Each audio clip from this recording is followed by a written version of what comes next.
ఆయన ఏమో డిటాచ్డ్ మోడ్లో ఉన్నారు. ఆయన కాంగ్రెస్ పార్టీలో టెక్నికల్గా కొనసాగుతూ ఉండొచ్చు కాక, అలాగనే ఆయన ఏం క్లెయిమ్ చేసుకోవట్లా, కాంగ్రెస్ క్లెయిమ్ చేసుకుంటుంది, ఆయనేం అంటలా. ఇప్పుడు ఈ వివాదంలోకి లాగటం ద్వారా ఏమన్నా కొత్తగా వైసీపీకి వచ్చే ఒక 10 మార్కులు 15 గ్రేస్ మార్కులు ఏమన్నా వచ్చి పాస్ అయిపోతుందా వైసీపీ? వాసు గారు, ముందుగా మీకు ప్యానెల్లో ఉన్న పెద్దలకి 99 వీక్షకులకి గుడ్ మార్నింగ్ అండి. మీరే అన్నారు కదా బోడుగుండుకి మోకాలకు మూడేస్తుంది వైసీపీ అని. ఇంకా ఆబ్వియస్లీ ప్రజలకు కూడా అర్థమైపోయింది. ఇప్పుడు ఇంకొకటి ఏంటంటే వైసీపీకి పాపం భయంకరమైన ఏడుపు ఉంది. ఎందుకంటే మా పార్టీ రికగ్నైజ్డ్ పార్టీగా ఎన్నికల సంఘం, కేంద్ర ఎన్నికల సంఘం లేఖను విడుదల చేసింది. మాకు గాజు గ్లాసును రిజర్వ్ చేస్తూ ఈసీ ప్రకటించింది. మా వాళ్ళందరూ సెలబ్రేషన్స్ లో ఉన్నారు. ఏదైతే మాకు గాజు గ్లాసు రాకూడదు, మేము ఎన్నికల్లో నిలబడ్డప్పుడల్లా వైసీపీ విజయసాయి రెడ్డి కానీ రకరకాల ప్రముఖులందరూ కలిసి ఎలక్షన్ కమిషన్ కలిసి కలిసి కలిసి ఆ గుర్తుని వేరే పార్టీలకి కేటాయించిన దాకా నిద్రపోవాలా.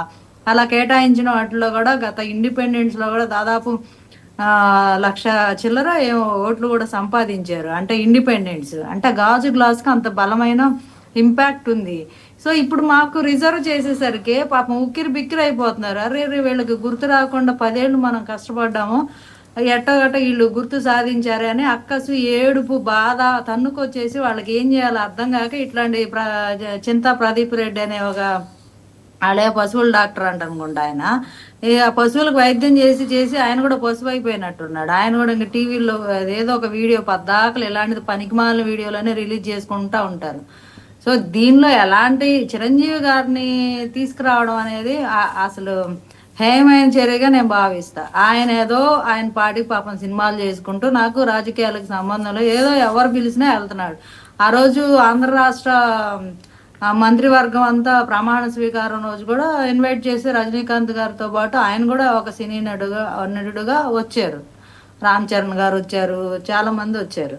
సో మొన్నేమో కిషన్ రెడ్డి గారు ఇన్వైట్ చేస్తే వెళ్ళారు.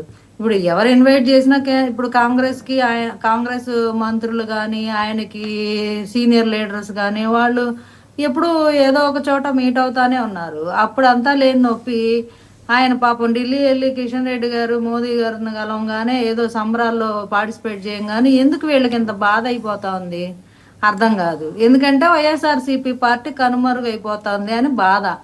ఎందుకంటే ప్రజారాజ్యాన్ని ఎవరు కిల్ చేశారు అనేది ప్రజలకు తెలుసు, ఎంతమంది కలిసి కిల్ చేశారు అనేది తెలుసు. ఇప్పుడు జనసేన పార్టీ మీద కూడా 10 ఏళ్ళు కుట్ర జరిగింది. అట్లాగే రకరకాల వ్యక్తులు ముసుగుల్లో చేసిన వాళ్ళు ఉన్నారు, బయట ఓపెన్గా చేసిన వాళ్ళు ఉన్నారు, అన్ని రకాలుగా అన్ని ప్రయత్నాలు చేశారు. పవన్ కళ్యాణ్ గారు లాంటి ఒక ధీరోదత్తుడు పార్టీ నిలబెట్టుకున్నాడు.